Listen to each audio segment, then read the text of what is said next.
Nous allons voir comment effectuer des opérations de découpage de profilés dans CP-Connect pour résoudre un assemblage entre poutres. En partant d'un nœud précédemment créé, nous le sélectionnons dans le tableau à gauche de l'interface et éditons l'assemblage en cliquant sur le bouton correspondant de la partie supérieure. Dans la fenêtre surgissante Assemblage, dans l'onglet Modèle, nous devons spécifier les opérations nécessaires pour définir l'assemblage.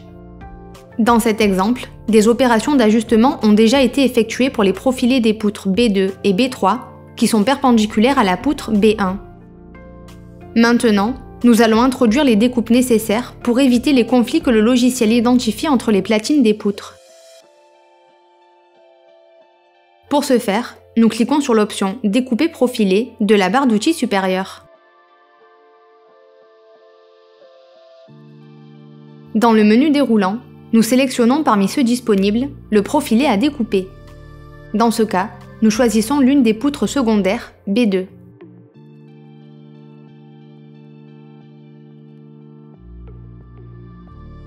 La position de la découpe peut être supérieure ou inférieure. Nous choisissons supérieure car nous voulons faire la découpe dans la partie supérieure du profilé.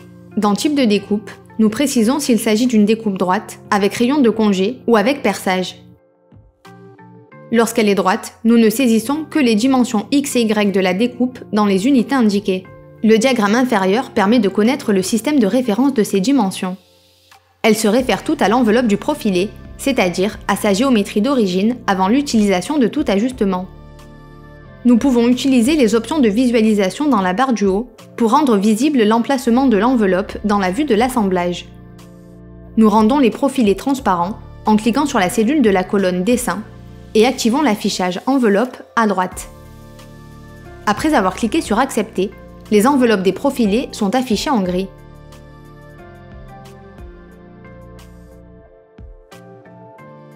En revenant à l'opération Découper profilé, dans le cas d'utiliser des découpes avec rayon de congé ou avec perçage, en plus des dimensions X et Y, nous spécifions également le rayon de congé ou le diamètre du perçage, respectivement.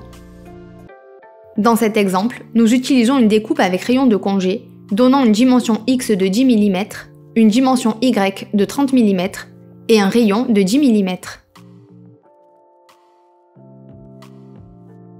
Pour appliquer cette opération ultérieurement à l'autre poutre, nous utilisons l'option Copier, disponible dans la partie supérieure du tableau de gauche.